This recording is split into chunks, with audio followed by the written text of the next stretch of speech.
My name is Carter, and for 2 years, I watched my children slowly turn into strangers who looked at me with suspicion and anger.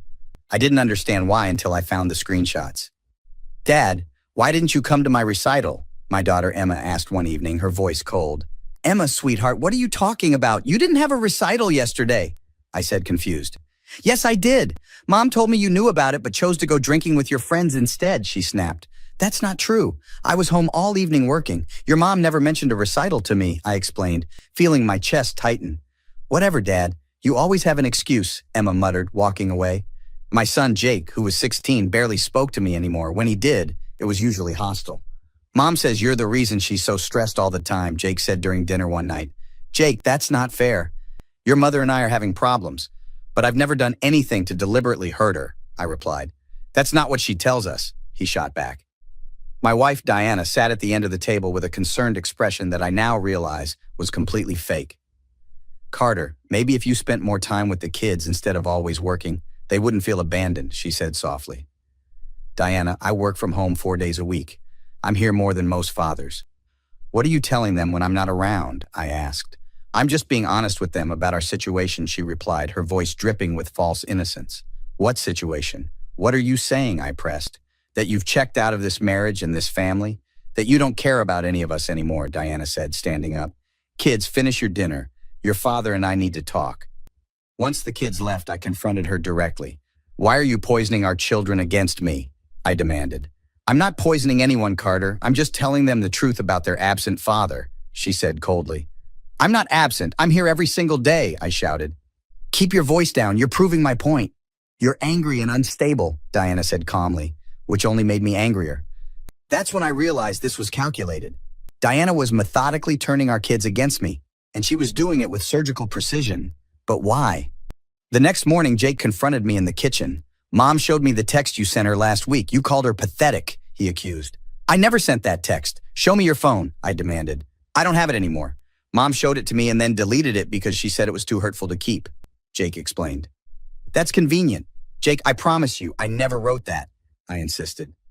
Why would Mom lie? He asked, walking away before I could answer. 2 weeks later, I found out. I overheard her on the phone with her sister. Once I have full custody, he'll have to pay me everything. The house, child support, alimony, I'll bleed him dry, Diana laughed. But won't the kids figure it out eventually? Her sister asked. By then it'll be too late. They'll be so convinced he's a monster that they won't believe anything he says. I've been documenting every missed event and every broken promise for 2 years. The court will see him as a deadbeat father, Diana explained. My blood ran cold. This wasn't about our marriage falling apart. This was a calculated scheme to destroy me financially and steal my children. What about the texts you've been sending him that you show the kids as proof? Her sister asked.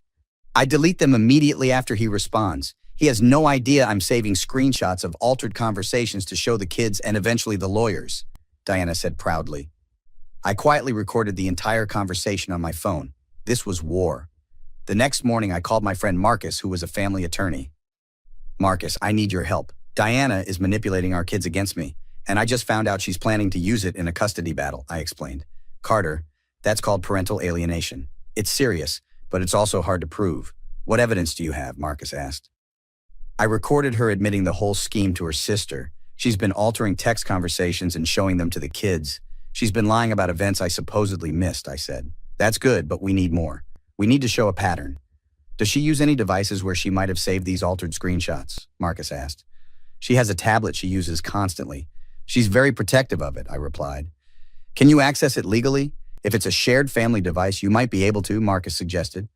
It's registered under our joint account. I can access it through the cloud, I said, my mind racing. Do it. Download everything. We need those screenshots she's been showing the kids.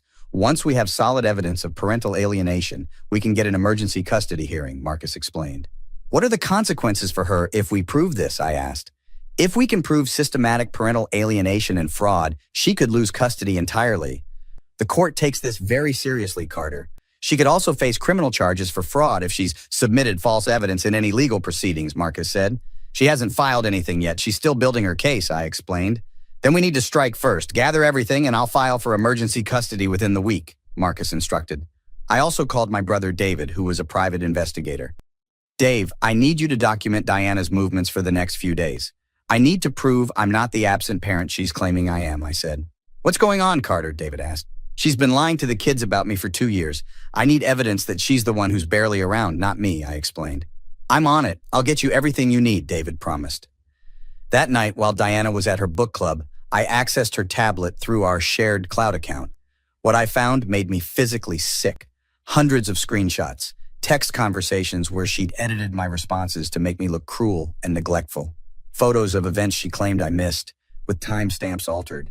Emails she'd forged showing me declining to attend school functions. But the worst part was the chat log with her sister and her friend Kelly, where they discussed the entire plan in detail.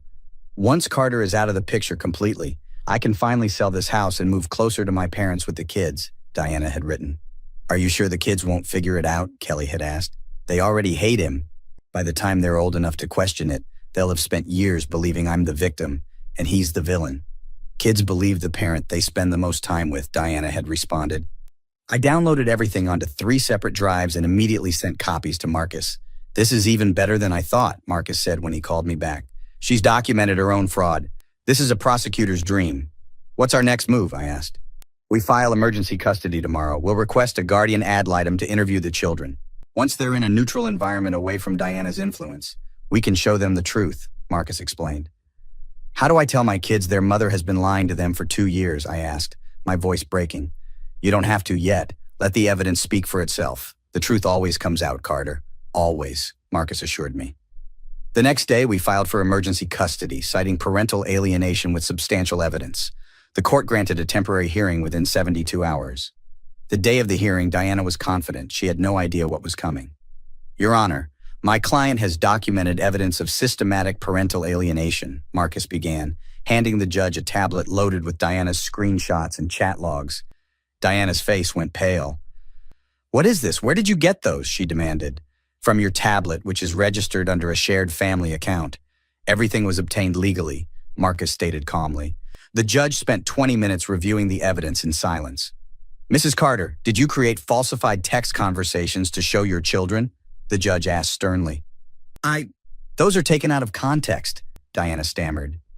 There are over 300 screenshots here, along with chat logs where you explicitly discuss your plan to alienate the children from their father for financial gain. How is that out of context? The judge pressed.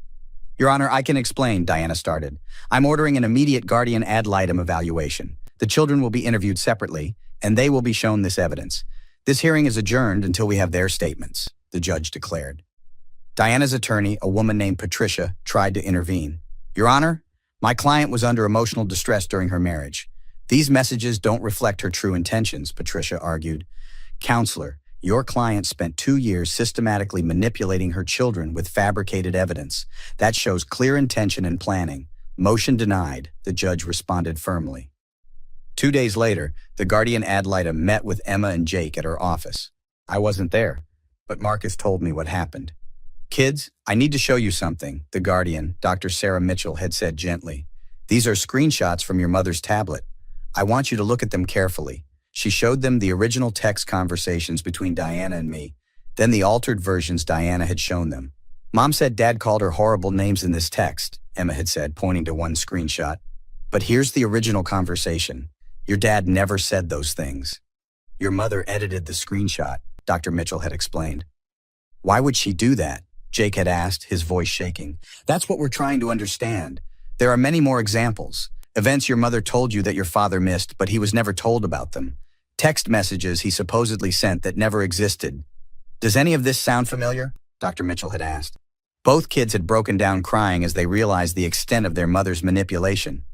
She lied to us about everything, Emma had sobbed. It appears that way. I'm so sorry, Dr. Mitchell had said. When I finally saw my kids after their session, they ran to me.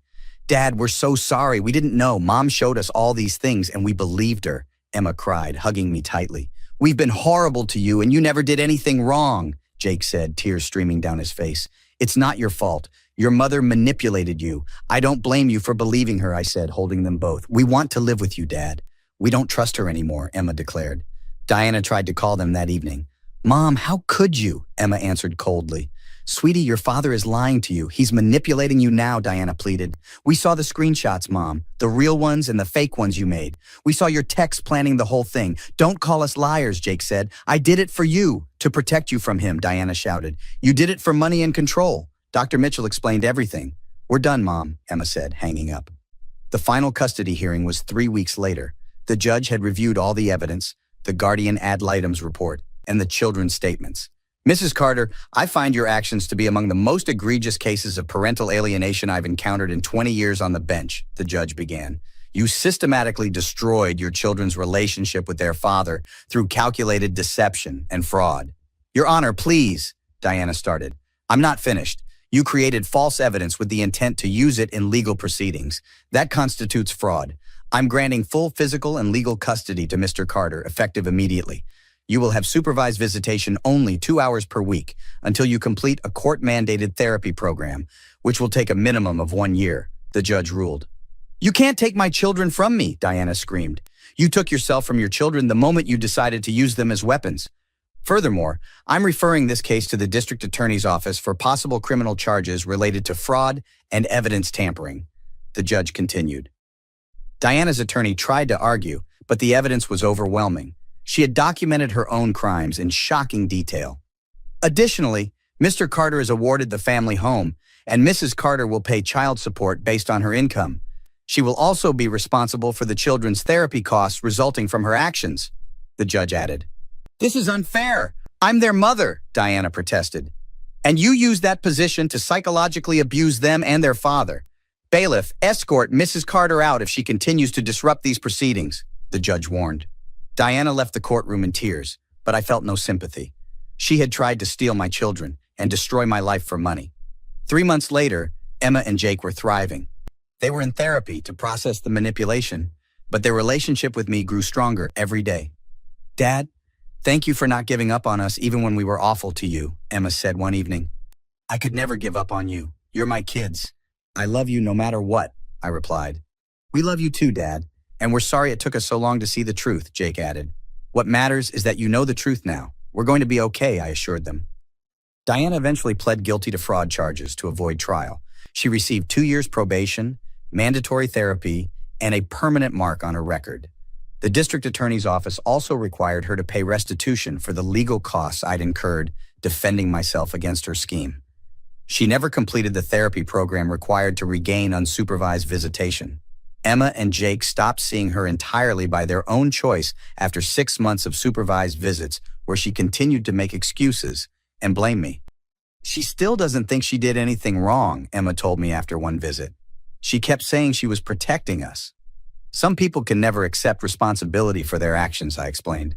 I learned that revenge isn't about hurting someone back. It's about protecting yourself and the people you love by exposing the truth and letting justice run its course. Diana weaponized my children's love against me, but the truth set us all free. Have you ever dealt with someone who manipulated your loved ones against you? What would you have done in my situation?